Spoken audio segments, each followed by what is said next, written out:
What's up, guys? In today's video, we will be talking about how hackers can secretly hack and control your Android device without you noticing. Hackers can use these techniques to pinpoint your exact location, steal sensitive information such as messages, contacts, and files, and even control your device's camera. They can use this information to gather intelligence about you, especially for social engineering attacks. They can also intercept sensitive information, including your SMS messages, and even steal your banking OTP. Now we are going to demonstrate how this works so you can see just how dangerous it is to install malicious APK files from unknown websites. Another reason for this demonstration is to help you understand how these techniques work as a cybersecurity professional, information security professional, or legal investigator who performs authorized digital investigations. Understanding these techniques is essential for identifying, analyzing, and defending against real-world cyber threats, as well as conducting lawful security assessments and digital forensic investigations. However, in the wrong hands, these same techniques can be abused to invade people's privacy, steal confidential information, commit fraud, and carry out other cybercrimes. That is why these tools should only be studied and used ethically, responsibly, and with proper authorization. But before we begin, I want to make one thing very clear. This entire video is created strictly for educational purposes, cybersecurity awareness, defensive security training, and authorized penetration testing. Everything demonstrated in this video is performed in a controlled lab environment using devices that I personally own or have explicit permission to test. This video is not intended to encourage, promote, or assist unauthorized access, hacking, or any illegal activity. The goal is to educate students, cybersecurity professionals, and everyday users so they can better understand these threats and protect themselves against them. Now let's get started. The tool we are using for this demonstration is a terminal-based tool with a graphical user interface called Omyth. Omyth is an open-source Android remote access tool, commonly known as a RAT, that was created for research, education, and security testing. Like many penetration testing tools, it can be used responsibly in authorized environments to understand Android security and evaluate defensive measures. For this demonstration, I am using it legally on my own device in a safe and controlled lab environment so everyone can clearly understand how these attacks work and, more importantly, how to defend against them. First, I will open my browser, search for Omyth, Mors Malio, GitHub, and press Enter. After the search results appear, I can see the GitHub repository, and I'm going to open it. Here you will find information about the tool, including what it is, the project files, how it works, and how to use it responsibly for learning and authorized security testing. Now let's move to the installation section. To install and use this tool properly without running into errors, we first need to create a virtual environment. I will go back to my terminal and navigate to the environment where I will be installing the tool for this demonstration. Next, I will return to my browser and click the green button. Under HTTPS, I will copy the repository link, then go back to my terminal to clone it. On my terminal, I will type git clone, followed by the repository URL we copied earlier. The cloning process usually takes some time. Depending on your internet speed, it may take anywhere from 10 to 15 minutes for the repository to finish cloning. After the cloning process is complete, I will navigate to the Omyth directory using the cd command. Now we are inside the tool directory. I will type ls to view the project files. Inside the project files, we need to navigate to the Omyth server directory. Oops. We ran into a command error because we forgot to use the cd command. Now I will use the cd command to navigate into the tool server directory. As you can see, we are now inside the tool server directory. Next, we need to install all the required dependencies automatically using the provided commands. Before doing that, I will clear the terminal so we have a clean interface.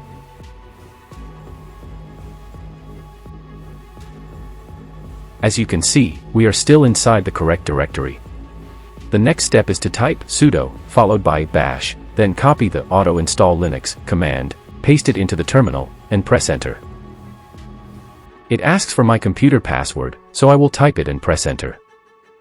You can see that the installation script automatically updates and upgrades the system while installing all the necessary packages required for the tool to work properly. Depending on your internet speed and the number of packages that need updating, this process may take anywhere from 5 to 10 minutes. After the auto installation command finishes, I will simply type sudo omif. This will open the omif graphical interface. You can see how clean the interface looks. It has two sections, the lab interface, which serves as the control panel, and the builder interface, where the malicious APK is created. Inside the APK builder interface, you can see two fields, the server's IP address and the server port field. These are the fields where an attacker would enter their own connection details so the application knows where to connect after it is installed on a device. For this demonstration, I will use my own machine's IP address. I will open another terminal and find my computer's IP address using the hostname -i command. As you can see, here is my computer's IP address. I will copy it, return to the omif interface, and paste it into the server IP address field.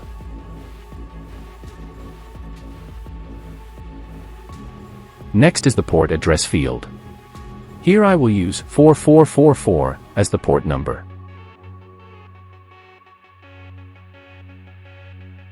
Now we move to the permission customization section.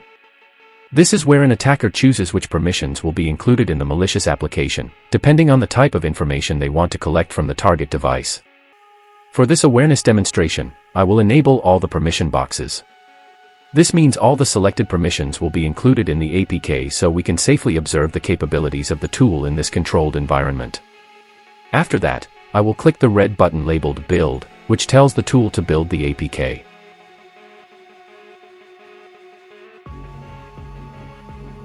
After a few seconds, we receive the message, Payload built successfully, which means the APK has been created and saved inside the omif output folder. Now this is where things get interesting. I will open another terminal window and navigate to the omif output folder, where the APK is stored.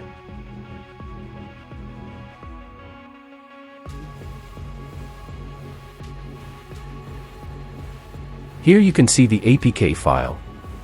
This is the type of file an attacker might attempt to send to a victim. In many cases, these APK files are shared through WhatsApp, Telegram, Gmail, or other messaging platforms using convincing or misleading messages to trick someone into installing them. For this demonstration, I will host this APK from my terminal so I can safely download it onto my own Android phone.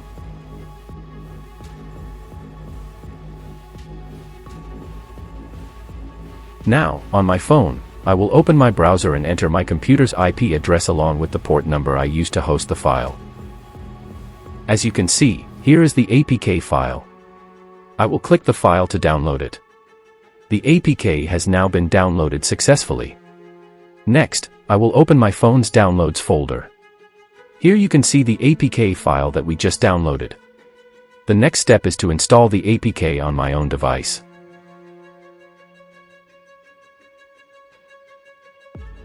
After the installation is complete, I will return to the omif tool and switch to the second interface, which is the control lab panel. Here, it has one field called the server port field.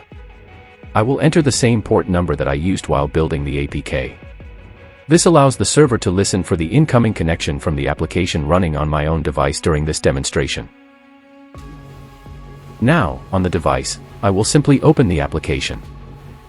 Wow! As soon as the application is opened, we immediately receive a connection inside the omif tool, along with information about the connected device. That is how quickly the connection is established.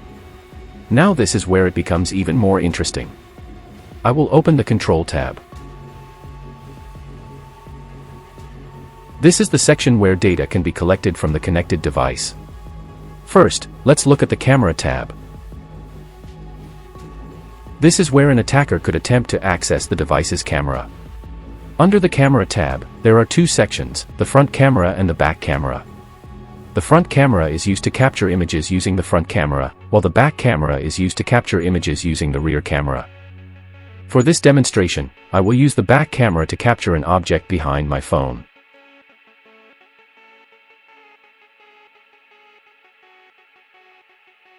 As you can see, the captured image is my computer. Cybercriminals may abuse this capability to secretly observe a victim's surroundings. In contrast, when used legally and with proper authorization, cybersecurity professionals and digital forensic investigators may use similar capabilities during controlled security assessments or lawful investigations to document evidence and better understand the environment of a compromised device. Now let's move to the next section, which is the File Manager. Here, an attacker can browse the folders and files stored on a compromised device.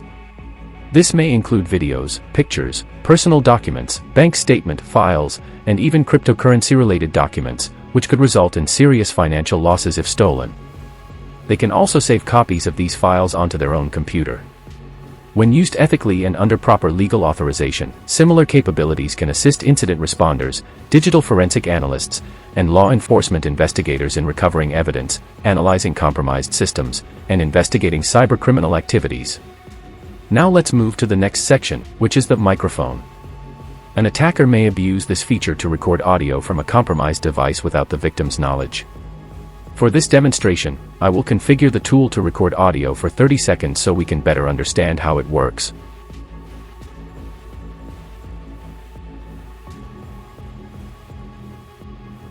The recording has now finished. Let's listen to the recorded audio. Hey, you good? Yeah, I'm great. Why?